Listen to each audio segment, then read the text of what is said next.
ప్రభువునందు ప్రియ దేవుని బిడ్డలారా, నేటి వాక్య ధ్యానం కొరకు ప్రార్థించుకుందాం. ఈ 4 దినాలు ఒక దినం మినహా ఎపిసోడ్ సహకారులు లేరు. ఈ మాసం 31 దినాలు. ఈ 31 దినాలు సహకారులు కావాలి. దయచేసి ప్రార్థించండి. ప్రార్థన చేసుకుని వాక్య ధ్యానములోనికి వెళదాం. మమ్ములను మిక్కిలిగా ప్రేమిస్తున్న మా ప్రియ పరలోకపు తండ్రి, మీ పరిశుద్ధ ఘననామమునకు వందనాలు, స్తోత్రాలు చెల్లిస్తున్నాము. అద్వితీయ దేవుడవు ప్రభు, మీ యొద్దకు వచ్చుటకు మాకు కృపనిచ్చారు. అనేకులకు ఈ భాగ్యం లేదు ప్రభు. ప్రతివారు నీ యొద్దకు రావాలి, నిన్ను వెంబడించాలి, నీ యందు ఆనందించాలి. అట్టి భాగ్యం మిమ్మల్ని అడుగుచున్నాము. మా ప్రేక్షకుల రక్షణ కొరకు నేను ప్రార్థిస్తున్నాను. ఈ దినము వాక్య ధ్యానము ద్వారా మీ చిత్తములో ఎవరున్నారో వారిని దర్శించి మీ యొద్దకు ఆకర్షించమని అడుగుతున్నాను. మా ప్రేక్షకుల ప్రతి అవసరం తీర్చమని ప్రార్థిస్తున్నాము. ప్రత్యేకంగా యేసే పరిష్కారం పట్ల నీ కనికరము, కృప చూపి ఆర్థిక అవసరాలు తీర్చండి. భారత మిషన్ పొలములకు సహకారులను అనుగ్రహించండి. యేసు నామమున ప్రార్థిస్తున్నాము తండ్రి, ఆమెన్. ప్రభువునందు ప్రియ దేవుని బిడ్డలారా, దయచేసి మీ పరిశుద్ధ బైబిల్ గ్రంథాన్ని తెరవండి. హోషేయ గ్రంథము 6వ అధ్యాయము మీ ఎదుట ఉంచుకొనండి. హోషేయ గ్రంథము 6వ అధ్యాయము చాలా దివ్యమైన విషయాలు ఎఫ్రాయిమును గూర్చి, యోదాను గూర్చి, ఇశ్రాయేలును గూర్చి వ్రాసిన మాటలు. మొదటి వచనం చదువుకుందాం. మనము యెహోవా యొద్దకు మరలుదము రండి. Come let us return to the Lord. మనము యెహోవా యొద్దకు మరలుదము రండి. Come let us return to the Lord. Let us return. యెహోవా యొద్దకు మరలుదము. మరలుదుము, రిటర్న్ అనే పదం రిపెంటెన్స్ను సూచిస్తుంది. కుడికి వెళ్ళిపోతున్నవాడు ఆగి ఎడమకు వచ్చుట. ఎడమ వైపు నుండి కుడివైపు వెళుతున్నవాడు ఆగి వెనుతిరిగి మరలా ఎడమ వైపు వచ్చుట. ప్రారంభమైన స్థలము నుండి వెళ్ళిపోతున్నవాడు వెళుతున్న స్థలము నుండి నిలిచి వెనుతిరిగి ప్రారంభ స్థలమునకు వచ్చుట. మానవుని యొక్క ప్రారంభం ఎక్కడ? దేవుని దగ్గర. మానవుడు ఎవరిని విడిచి వెళుతున్నాడు? దేవుని విడిచి వెళుతున్నాడు. ఎక్కడికి వెళుతున్నాడు? ఎక్కడికి వెళుతున్నాడు? What is the object of the humanity? స్వచిత్తం నెరవేర్చుకోవటానికి వెళ్ళిపోతున్నాడు. స్వచిత్తము నెరవేర్చుకుని ప్రతి మానవుడు ఆగాలి, ఆలోచించాలి, నిలవాలి, వెనుతిరగాలి. వెనుతిరిగి నడక ప్రారంభించి మరలా తన ప్రభువు దగ్గరకు రావాలి. ఇది సందేశం. సువార్త సందేశం ఇందులో కనిపిస్తుంది. ఎందుకని ఆగి మనము వెనుకకు మరలిపోదాం అని అంటున్నారు? వెనుకకు మరలాలి. ఎందుకనగా దేవుడు బాగు చేయువాడు. కొంచెం దూరం వెళ్ళారు, దేవుని విడిచి వెళ్ళిపోయారు. ఒక విషయం అర్థమైంది. అదేమిటనగా దేవుడు మనలను చీల్చివేసెను. యెహోవా మనలను చీల్చివేసెను, ఆయన మనలను చీల్చివేసెను. చూడండి, చీల్చివేసెను. ఫర్ హీ హ్యాజ్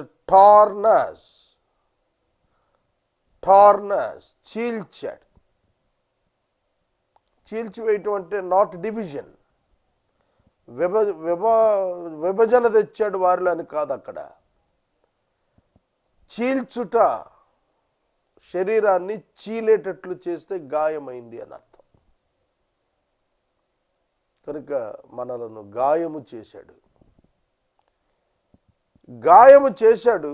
యోబు చెప్పాడు, గాయము చేసిన వాడు గాయాన్ని కడతాడు. That is the difference between God and the Satan. గాయము చేసిన వాడు గాయము కడతాడు, ఎందుకంటే వైద్యుడు గనుక. గాయము చేసిన వాడు వెళ్ళిపోతాడు, ఎందుకంటే నరహంతకుడు గనుక. దేవుడు పరమ వైద్యుడు. దేవుడు పరమ వైద్యుడు.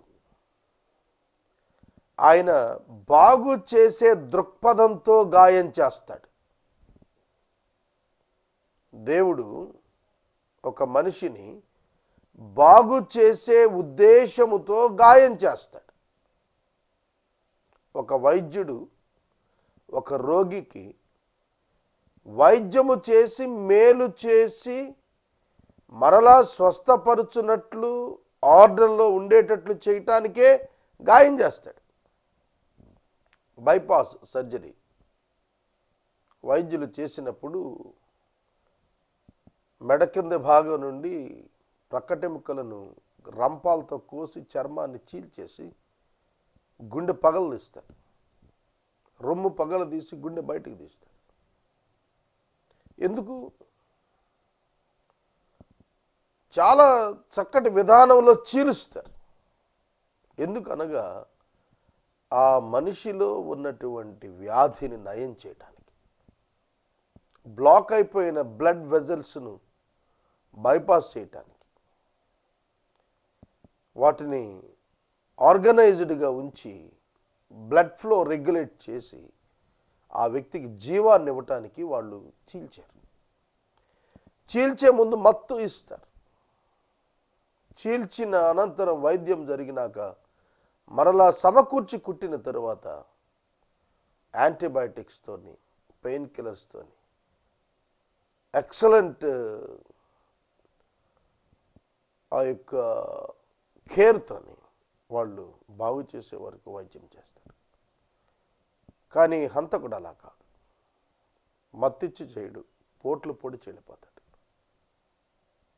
ఎంతమంది వ్యక్తులను చంపి పారిపోయిన హంతకులను చూశాడు. దేవుడు చీల్చివేసెను.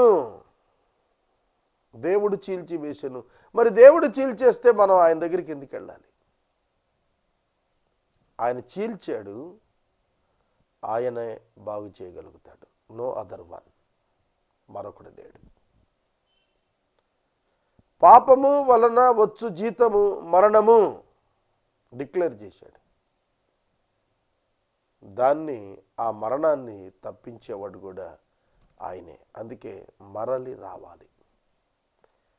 You must turn to God. You must turn to God.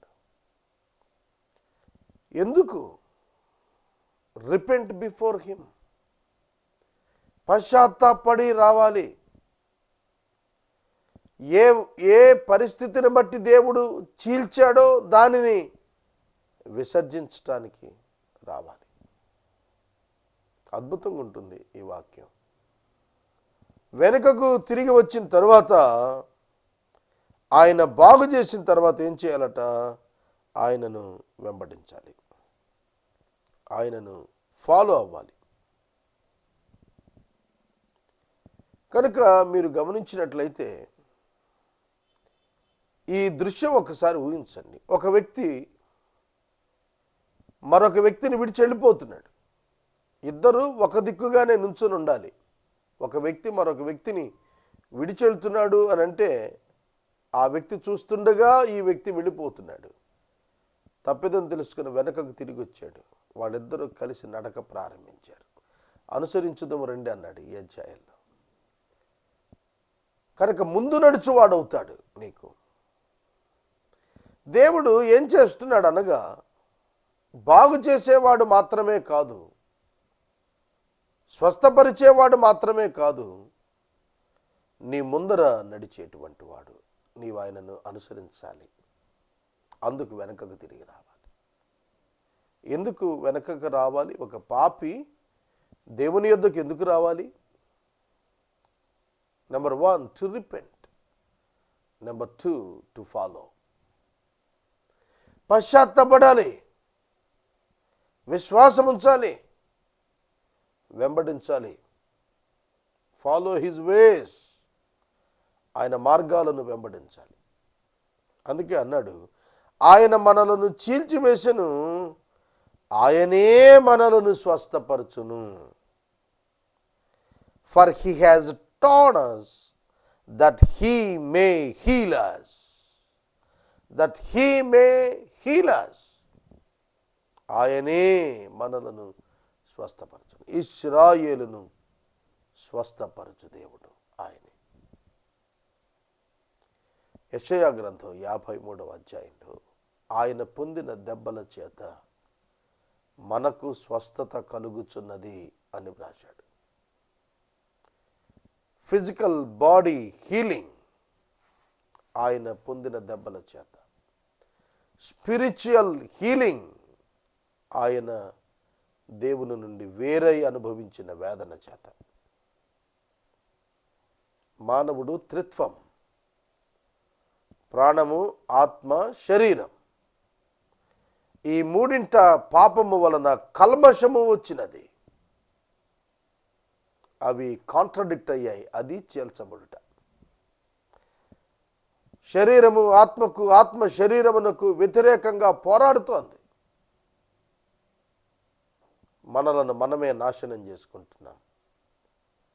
Integrity between these 3 parts of the human being, coordination was broken. ఆత్మ, ప్రాణం, శరీరం ఒకదానికొకటి వ్యతిరేకంగా కొట్టుకుంటున్నాయి. అదే చీల్చబడటం. పాపము యొక్క పర్యవసానం వారి జీవితాల మీదకి వచ్చింది. అది చీల్చబడటం. ఏదైనా వనములో ఒకే శరీరము నుండి వచ్చిన ఆదాము హవ్వ, ఒకే శరీరంగా వివాహం ద్వారా మారిన ఆదాము హవ్వ, వారు చీల్చబడ్డారు. They were separated because of the sin. But they had an opportunity to be united in God, in Christ. క్రీస్తునందు ఏకమవటానికి వారికి అవకాశం ఉంది. దేవా, మేము చీల్చబడ్డాం,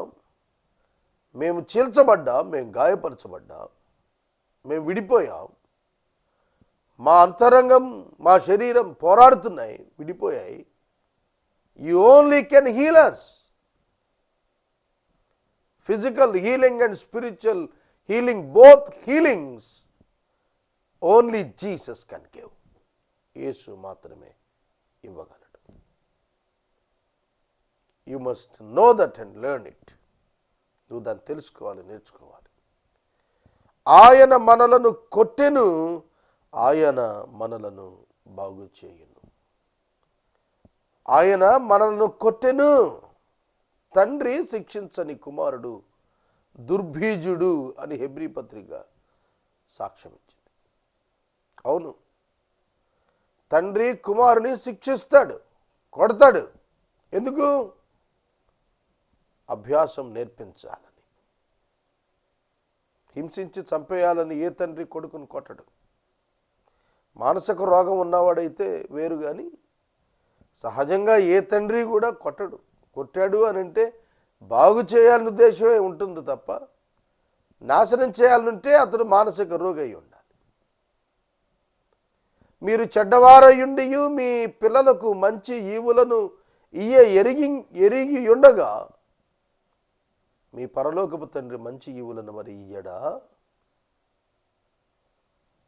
మనం మన పిల్లల కొరకు ఏమేమో ఇవ్వాలనుకుంటాం. మరి మన దేవుడు అంతకంటే గొప్పవి మన వశం చేయాలని అనుకోడా? మన తల్లిదండ్రులు మనకి ఇచ్చిన దానికంటే అత్యధికం ఇవ్వటానికి ఆయన సిద్ధంగా లేడా? ఆయన మనలను కొట్టెను, ఆయనే మనలను బాగు చేయును. ఇక్కడ మీరు ఏత్తనం చూస్తారు. ఆయనే, ఆయన కాదు, ఆయనే. ఆయనే మనలను స్వస్థపరచును, ఆయనే మనలను బాగు చేయును, బాగు చేయును. He has struck us down and he will build us up. ఇంగ్లీష్లో చక్కటి మాటలు రాస్తాడు. స్ట్రక్ us down, కొట్టెను, చిత్తకొట్టి కిందకు దోసేశాడని. And he will bind us up. He will bind us up. మనల్ని పైకి తీసుకుని వచ్చేవాడు ఆయనే. మనలను పట్టుకొని పైకి లేపేవాడు ఆయన. పాపం చేసినందుకు అణగదొరికింది ఆయనే. పశ్చాత్తాపడినప్పుడు పైకి లేపేది కూడా ఆయనే. This is the secret of spirit. నీ అంతరంగంలో నువ్వు భారంగా భావిస్తున్నావా, కలవరంగా భావిస్తున్నావా? Immediately you return to your God Jesus. వేదనగా ఉందా మనసులో? మనసులో దుఃఖం ఉందా? మనసులో అవమాన భారం ఉందా? నువ్వు బాధలో ఉన్నావు. వెంటనే యేసు అను పరమ వైద్యుని యొద్దకు రావాలి. He knows the heart condition. నీ హృదయం యొక్క నిజస్థితి ఆయన ఎరిగిన ఉన్నాడు. He only can diagnose the disease of your heart. నీ హృదయపు వ్యాధిని ఆయన మాత్రమే గుర్తించగలుగుతాడు. ఆయన మాత్రమే వైద్యం చేయగలుగుతాడు. ఆయన మాత్రమే స్వస్థపరచగలుగుతాడు. ఆయనకి ఆ శక్తి ఉంది, ఇంకెవరికి లేదు. భార్య వేదన పడుతోందని గుర్తించగలం, కానీ వేదన తీర్చడం మనకు చేత కాదు. భర్త దుఃఖపడుతున్నాడని మనం గుర్తించగలం, దుఃఖాన్ని నివారణ చేయటం మనకు చేత కాదు. బిడ్డలు భవిష్యత్తు గురించి మదన పడుతున్నారని మనం గుర్తించగలం, ఆ మదనాన్ని తొలగించటం మనకు చేత కాదు. తల్లిదండ్రులు బాధపడుతున్నారని గుర్తించగలం, ఆ బాధలను తీర్చటం మన చేత కాదు.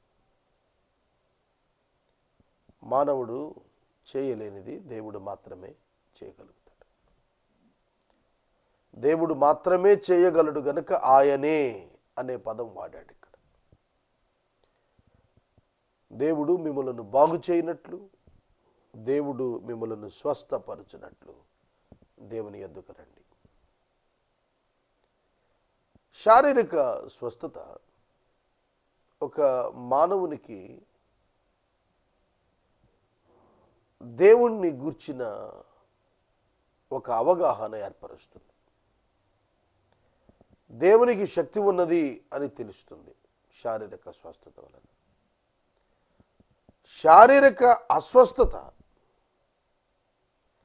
ఒక పాపి తన స్థితిని తెలుసుకోవటానికి, ఒక విశ్వాసి కూడా తన స్థితిని తెలుసుకోవటానికి ఉపయోగపడుతుంది.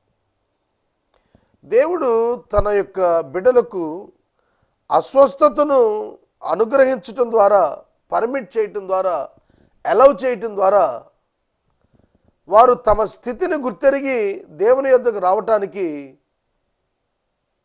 నేర్పిస్తాడు. యోబును దేవుడు పరీక్షకు గురి చేసి అస్వస్థతను ఇచ్చి, శారీరక అస్వస్థతను ఇచ్చి, అంతరంగములోని వ్యాధిని బాగు చేశాడు. ఆ తర్వాత శరీరాన్ని స్వస్థపరిచాడు.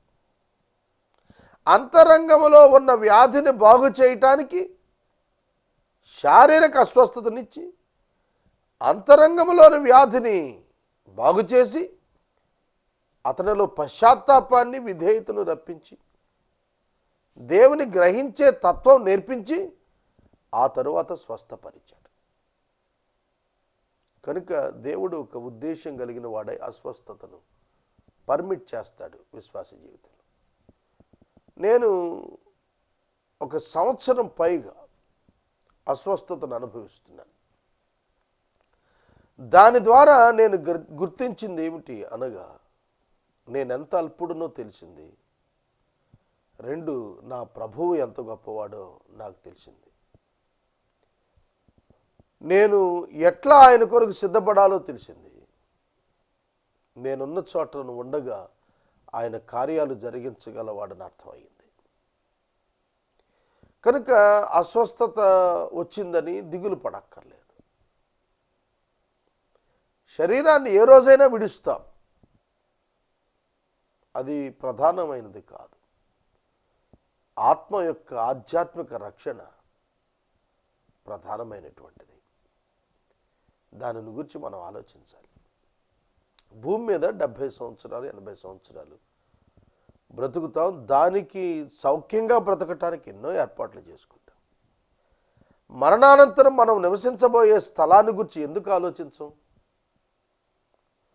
మరణమైన తర్వాత ప్రాణం పోయింది అంటారు కదా, ఎక్కడికి పోతోంది? తెలియని వారు అనంత లోకాలకు వెళ్ళిందని, లేకపోతే వాయువులు లీనమైపోయిందని చెబుతుంటారు. బైబిల్ చెబుతుంది, నీవు మరణించిన తరువాత పాతాళ వశం అవుతావా, ప్రభు సన్నిధికి వెళ్ళి విశ్రాంతిలో ఉంటావా? ఈ 2 గమ్యాలు నీ ముందు ఉంచింది, జీవ మార్గము, మరణ మార్గము. పాపాన్ని తెలుసుకొని పశ్చాత్తాపడి విడిచిపెట్టి ప్రభువునందు విశ్వాసం ఉంచి ఆయన ఉచితంగా ఇచ్చిన నిత్య జీవం రక్షణ భాగ్యాలను అందుకొని ఆయన యందు నెమ్మది కలిగి విశ్రాంతిలో ప్రవేశిస్తామా, లేక పాపాన్ని జుర్రుకుంటూ దేవుని విసర్జించి ఇష్టానుకూలంగా జీవించి పాతాళ వశం అవుతామా? ఇది మన చేతిలోనే ఉంది. Decision is yours, choice is yours. కనుక యేసు ఎన్నడూ ఎవరిని నిర్బంధం చేయలేదు. నువ్వు మారు, నువ్వు రక్షణ పొందు, నువ్వు రా అని ఎవరు పిలవలేదు. అందుకే నేను ఎవరిని గుడికి రమ్మని ఆహ్వానించను, యేసునొద్దకు రమ్మని ఆహ్వానిస్తాను. It is my duty. It is not my duty to invite anyone to the church. It is my duty to invite everyone to Jesus. యేసునందుకు రమ్మంటాను. ఒకవేళ నా చర్చ ఎవరైనా మాని వెళ్ళిపోతే నేను మీరు వెళ్ళిపోయారేమిటి అని అడగను, వారి కొరకు ప్రార్థిస్తాను. అంతవరకు వారు అలిగారు, వారు వెళ్ళిపోయారు, వారు మరో గుడికి వెళ్తున్నారు అని అంటే అది వారు ఆలోచన చేయాలి. వారికి సమస్య ఉంటే కూర్చుని మాట్లాడాలి. ఏ సంఘమైనా సరే. కొందరు సంఘాలు మారిపోతున్నారు.